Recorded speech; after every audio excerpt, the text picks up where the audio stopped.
తెలుగు సంస్కృతికి తలకట్టు, ఆకట్టుకునే పంచకట్టు, మూర్తీభవించిన తేజస్సు, భారతావని యశస్సు, ఆర్థిక వ్యవస్థకు నవ హవిస్సు, దేశమాతకు నిన్నటి నవ్య ఉషస్సు, దివాళా స్థితి నుంచి దేశాన్ని దివ్యంగా తీర్చిదిద్దిన దార్శనికుడు, భారత్ని అణుసత్తాక అగ్రరాజ్యంగా మార్చిన మహోన్నతుడు, ఆర్థిక సంస్కరణల పితామహుడు, ఏకధ్రువ ప్రపంచంలో మనమెలా నడవాలో నేర్పిన నిర్దేశకుడు, అపర చాణుక్యుడు, బహుభాషా కోవిదుడు, తెలుగు ధరిత్రి శతజయంతి పుత్రుడు.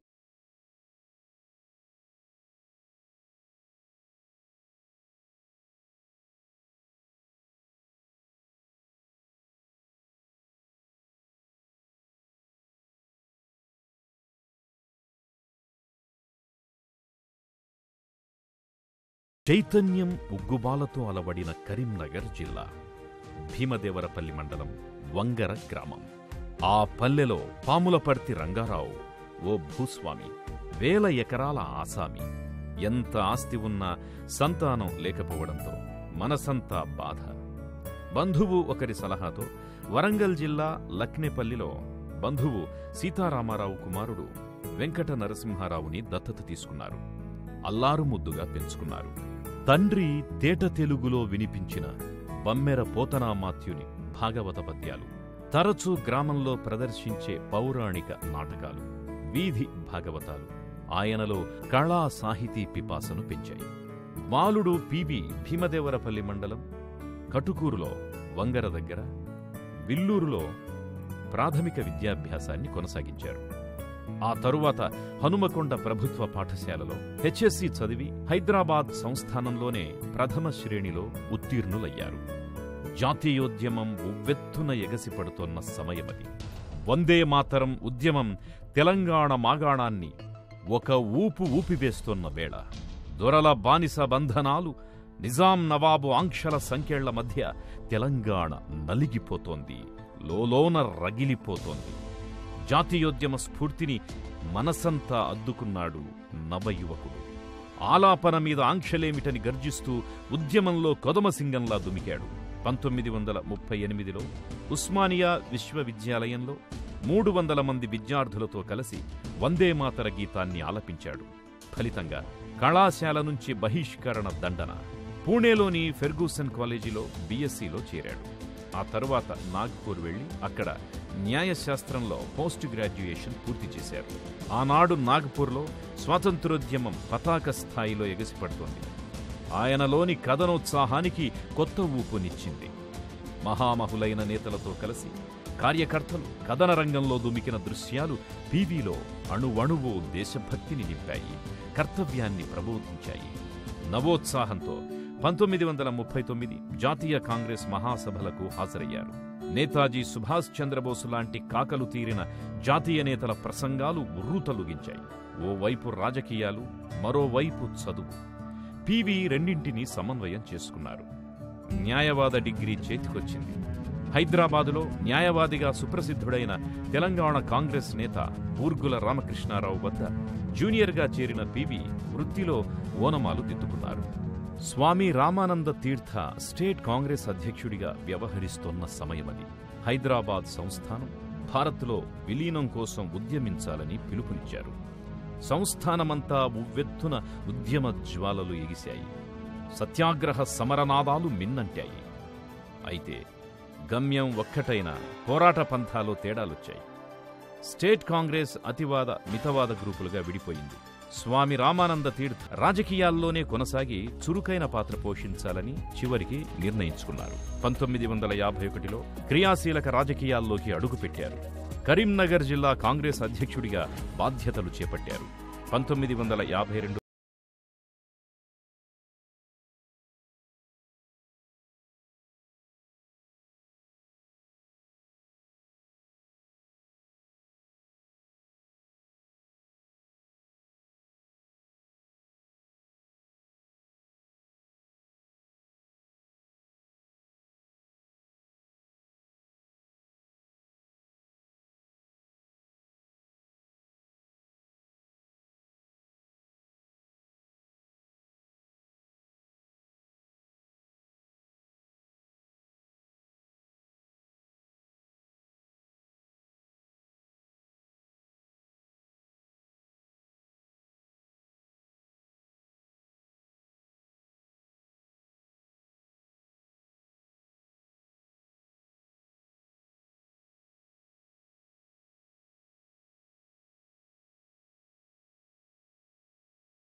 జరిగింది.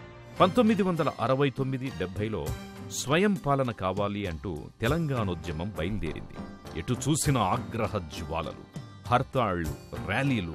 విద్యార్థులు ఈ సమరంలో పెద్ద ఎత్తున పాల్గొన్నారు. కాంగ్రెస్ మంత్రిమండలికి ఎన్నో ఆటుపోట్లెదురయ్యాయి. అయితే నాడు పివి నరసింహారావు విశాలాంధ్ర భావనకే మొగ్గు చూపారు. తెలంగాణ ఉద్యమం ప్రభావంతో కాంగ్రెస్ అధిష్టానం కాసు బ్రహ్మానందరెడ్డితో రాజీనామా చేయించింది. కాంగ్రెస్ అధినాయకత్వం ఆశీస్సులతో పివి నరసింహారావు 1971 సెప్టెంబర్ 30వ తేదీన ఉమ్మడి ఆంధ్రప్రదేశ్ ముఖ్యమంత్రిగా ప్రమాణ స్వీకారం చేశారు. ఇంతలో అనూహ్య పరిణామాలు చోటు చేసుకున్నాయి. పివికి ప్రతిఘటన ఎదురయ్యింది. ఆ సమయంలోనే సర్వోన్నత న్యాయస్థానం ఓ సంచలన తీర్పునిచ్చింది. తెలంగాణలో స్థిరపడిన ఆంధ్రుల అస్తిత్వానికి భంగం వాటిల్లేలా ముల్కీ సర్టిఫికెట్తో ఉద్యోగాలు చెల్లవని తీర్పునిచ్చింది. అందుకు నిరసనగా ఆంధ్ర ప్రాంత మంత్రులు రాజీనామా చేశారు. అధిష్టానం ఆదేశంతో 1973 జనవరి 13న పివి నరసింహారావు ముఖ్యమంత్రి పదవికి రాజీనామా చేశారు. హైదరాబాదు నుంచి హస్తినాపురి పయనం. పివి నరసింహారావు రాష్ట్ర రాజకీయాల నుంచి దాదాపు వైదొలిగారు. 1974లో పివి నరసింహారావు ఏఐసిసి ప్రధాన కార్యదర్శిగా నియమితులయ్యారు. 1977 లోక్సభ ఎన్నికలు. కాంగ్రెస్ వ్యతిరేక ప్రభంజనంలో ఇందిరాగాంధీ రాయబరేలీలో ఓడిపోయారు. సంజయ్ గాంధీ అమేథీలో ఓటమిని చవిచూశారు. దేశమంతా కాంగ్రెస్ ఓడిపోయిన దక్షిణాది కాంగ్రెస్కి అండగా నిలిచింది. ఆ ఎన్నికల్లో పివి నరసింహారావు హన్మకొండ లోక్సభ స్థానం నుంచి లోక్సభకు ఎన్నికయ్యారు. కాంగ్రెస్ చీలిపోయింది. కాసు బ్రహ్మానందరెడ్డి నేతృత్వంలో చీలిపోయిన వర్గం కాంగ్రెస్ ఆర్గా వేరుకుంపటి పెట్టుకుంది. పివి నరసింహారావు కాంగ్రెస్తో తన అనుబంధాన్ని కొనసాగించారు. ఇందిరాగాంధీకే విశ్వసనీయుడిగా ఉన్నారు. వరుసగా మొరార్జీ దేశాయ్, చరణ్ సింగ్ మంత్రివర్గాలు కూలిపోవడంతో 1980లో లోక్సభకు మధ్యంతర ఎన్నికలొచ్చాయి. ఆ ఎన్నికల్లో ఎన్నికల ప్రణాళిక రూపకల్పన బాధ్యతను పివి నరసింహారావుకి అప్పగించారు. కాంగ్రెస్ మళ్లీ అధికారంలోకొచ్చింది. ఇందిరాగాంధీ కేబినెట్లో విదేశాంగ శాఖ మంత్రిగా బాధ్యతలు స్వీకరించి అలీనోద్యమాన్ని పరిపుష్టం చేశారు పివి. 1983లో అలీన దేశాల శిఖరాగ్ర సభకు మన దేశం ఆతిథ్యమిచ్చింది. ఆనాటి సభలో పివి నరసింహారావు స్పానిష్ భాషలో మాట్లాడుతున్నప్పుడు క్యూబా అధ్యక్షుడు ఫెడెల్ కాస్ట్రో సంభ్రమాశ్చర్యాలకు లోనయ్యారు. పివి భాషా పాండిత్యానికి అప్రతిభుడై ఆ తరువాత ప్రశంసల వర్షం కురిపించారు. 1984లో మంత్రివర్గ మార్పులతో పివికి హోంమంత్రిత్వ శాఖ లభించింది. అమృతసర్ స్వర్ణ దేవాలయంలో తిష్టవేసిన తీవ్రవాదుల ఏరివేతకు నాటి ప్రధాని ఇందిర ఆపరేషన్ బ్లూ స్టార్ నిర్వహించారు. అందుకు ప్రతీకారంగా సిక్కు తీవ్రవాదులు ఇందిరాగాంధీని కాల్చివేశారు. అలాంటి విపత్కర పరిస్థితుల్లో పివి నరసింహారావు ఇందిరాగాంధీ తనయుడు రాజీవ్ గాంధీ ప్రధాని కావడంలో ముఖ్య భూమిక పోషించారు. అదే ఏడాది జరిగిన లోక్సభ ఎన్నికల్లో ఆయన హన్మకొండలో ఓటమి చెందిన మహారాష్ట్రలోని రామ్టెక్ నుంచి ఎన్నికయ్యారు. రాజీవ్ గాంధీ మంత్రివర్గంలో మానవ వనరుల శాఖ మంత్రిగా బాధ్యతలు చేపట్టారు. నూతన విద్యా విధానానికి రూపకల్పన చేశారు. నవోదయ విద్యాలయాలతో విద్యా విధానంలో నూతనాధ్యాయానికి శ్రీకారం చుట్టారు. 1989 ఎన్నికల్లో కాంగ్రెస్ అధికారం కోల్పోయింది. పివి నరసింహారావు క్రియాశీలక రాజకీయాలకు దూరంగా ఉండి రచనా వ్యాసంగంలో గడిపారు. 1991 మే కాంగ్రెస్ ఎన్నికల ప్రచారంలో రాజీవ్ గాంధీ సుడిగాలిలా పర్యటిస్తున్నారు. ఆయన శ్రీపెరంబదూరు సభలో గ్యాలరీలోని కార్యకర్తలకు అభివాదం చేస్తుండగా టైగర్ల ఆత్మాహుతి బాంబు పేలి దుర్మరణం చెందారు.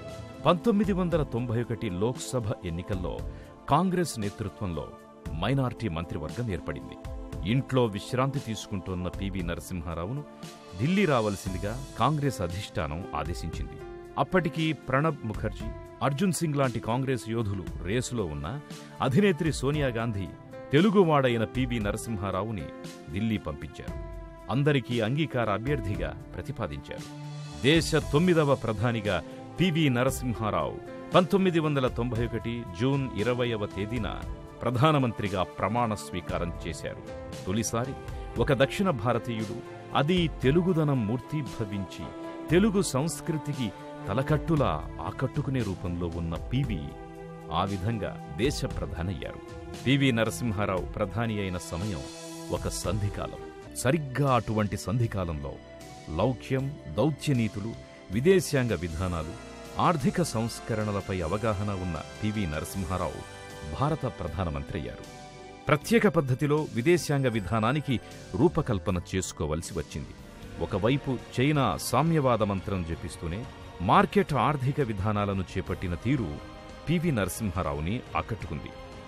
దృక్పథం వేరైనా మావో సేటుంగ్ తర్వాత చైనాలో అంతటి ప్రతిభావంతుడు డెంగ్ జియావోపింగ్ చైనాను ఎర్రజెండా నీడనే సంస్కరణల బాట పట్టించడం ఆకట్టుకుంది. విధానాలు మార్చుకుని ప్రపంచంతో ముందుకు వెళ్లకపోతే 100 కోట్ల జనాభా ఉన్నప్పటికీ ఆఫ్రికా దేశాల సరసన చేరాల్సిన ప్రమాదముందని గ్రహించారు పివి. దేశంలో పరిశ్రమలు స్థాపించాలంటే లైసెన్స్ కోటా రాజుంది. దేశం కోసం పరిశ్రమలు పెట్టాలని ఎవరైనా దేశభక్తితో వచ్చినా నిరాశ, నిస్పృహలు, కార్యాలయాల్లో వేధింపులు, లంచాలు, వేళ్లూనుకున్న అవినీతి. ఈ విధానాలు మార్చడానికి పివి నడుం బిగించారు.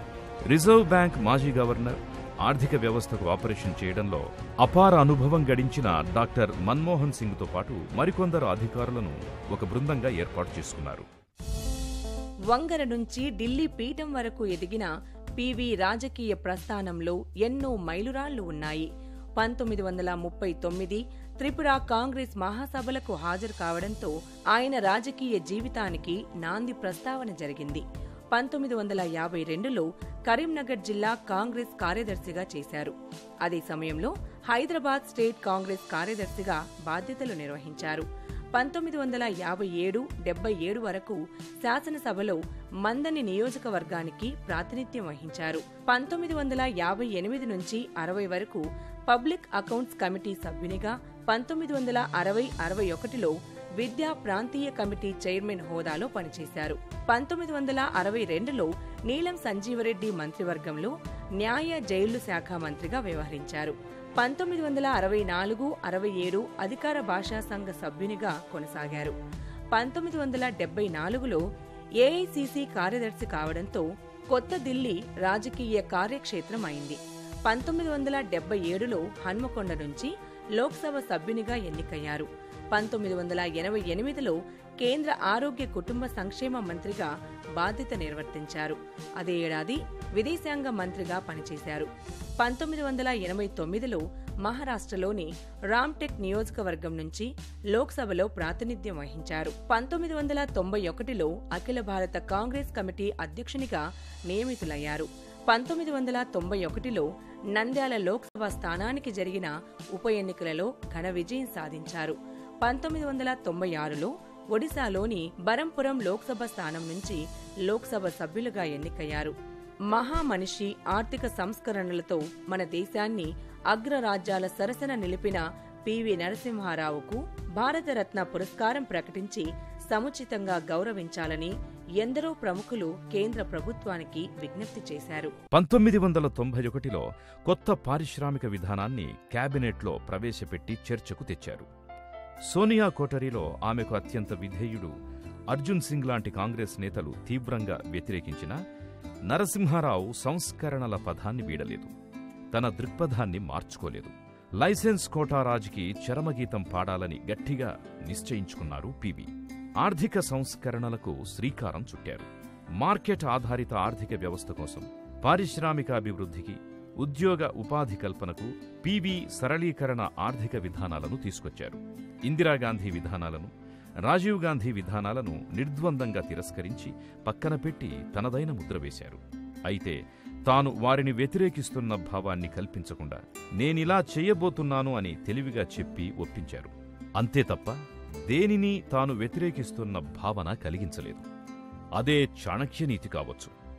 పివి నరసింహారావు విధానాల వల్లనే ఇవాళ దేశంలో ఐటీ రంగం అభివృద్ధి చెందింది.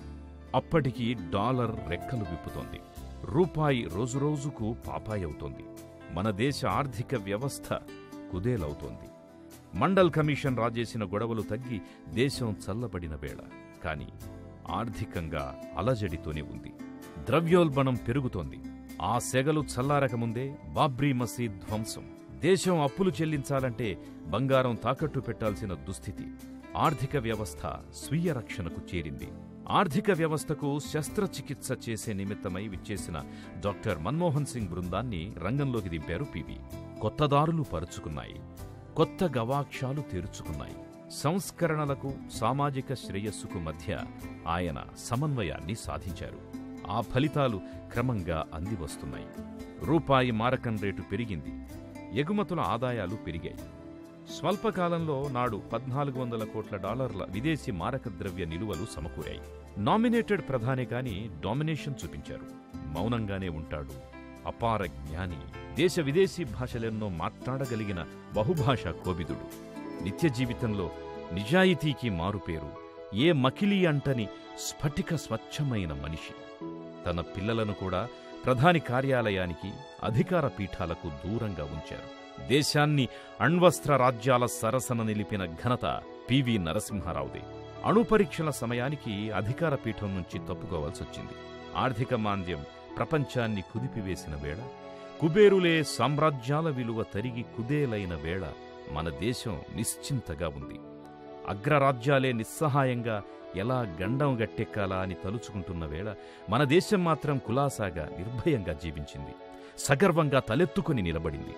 తరువాతి కాలంలో అగ్రరాజ్యంగా ఎదిగింది, నిర్ణాయక శక్తిగా మారింది.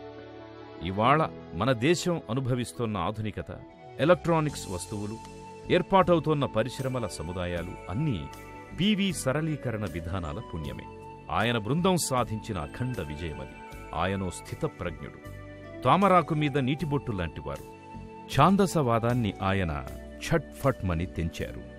దేశంలో ఇవాళ ఏ రాష్ట్రానికి ఆ రాష్ట్రం వ్యాపార అనుకూలత కలిగిన రాష్ట్రాల్లో మేమ్ముందున్నామని పోటీపడుతూ పారిశ్రామికవేత్తలకు ద్వారాలు తెరుస్తున్నాయి. దేశ విదేశీ పరిశ్రమలను ఆహ్వానిస్తున్నాయి. అందుకు సోపానంగా నిలిచింది పివి సంస్కరణల పథమే. పివి నరసింహారావు ఆర్థిక మాంత్రికుడే కాదు, అక్షర మాంత్రికుడు కూడా. అలసిన వేళ రచనా వ్యాసంగంతో సేతదీరతారు. స్వాతంత్ర్యానంతరం ఆయన కాపర్తి సదాశివరావుతో కలిసి వరంగల్ నుంచి కాకతీయ అనే పత్రికను నిర్వహించారు. కథలు, కథానికలు, నవలలు, అనాథ గ్రంథాలు ఎన్నింటినో రచించారు. బహుభాషా కోవిదుడు, అక్షర ప్రేమికుడు పివి నరసింహారావుకు రచనా వ్యాసంగమే ప్రాణం. కవి సామ్రాట్ విశ్వనాథ సత్యనారాయణ అక్షరీకరించిన 1000 పడగలు నవలను పివి నరసింహారావు సహస్రఫన్ పేరుతో హిందీలోకి అనువదించారు. మరాఠీ రచయిత హరినారాయణ్ ఆప్టే రచన పన్ లక్షద్ ఘతో అనే మరాఠీ పుస్తకాన్ని అబల జీవితం శీర్షికతో తెనిగించారు. పివి దశాబ్దాల మౌనరాగాన్ని వీడి తన గుండెలలో దాచుకున్న తనకే తెలిసిన నిజాలు, విశేషాలను ది ఇన్సైడర్ పేరుతో ఆంగ్ల నవల రాశారు. ఆ నవలే లోపలి మనిషి అనే శీర్షికతో తెలుగు పాఠకులను అలరించింది. ఆయన కలం నుంచి మంగయ్య అదృష్టం అనే నవలిక, గొల్ల రామవ్వ, మంత్రిగారు, ఎదవ నాగన్న అనే కథలు ప్రవహించాయి. పివి ఆంగ్లంలో బ్లూ సిల్క్ శారీ అనే కథ రాశారు. నేనొక చైతోర్మిని, ఆ నిద్రాన నిశీదిని మానసి మేల్కొంచినాడు, ఒళ్ళు విరిచి కళ్ళు తెరిచి ఓహో అని లేచినాడు అంటూ ఆ నిద్రాన నిశీదిని మానసి అనే శీర్షికతో పివి తెలుగు కవిత ఆయన కలం నుంచి జాలువారింది. ప్రజాకవి కాళోజీ నారాయణరావు షష్ఠపూర్తి వేడుకల నేపథ్యంలో పివి ఆయనకు శుభాకాంక్షలు తెలియజేస్తూ ఒక గేయాన్ని 1000 పడగలు నవలపై పండిత ప్రశంసల పేరుతో వ్యాఖ్యానాన్ని రాశారు. ఆయన రచించిన ది ఇన్సైడర్ నవల లోపలి మనిషిగా అనువాదమై మన ముందుకొచ్చింది. ఎంతో ఆదరణ పొందింది. ఏళ్లుగా దాచుకున్న భావాలని ఒక్కసారి బ్రహ్మాండం బద్దలైనట్లు లోపలి మనిషి పుస్తకం ద్వారా బయటికి వచ్చాయంటారు. పివి నరసింహారావు ఆర్థిక విధానాలపై professor Vinay Sitapati by half lion how PV Narasimha Rao transformed India అనే పుస్తకాన్ని రాశారు.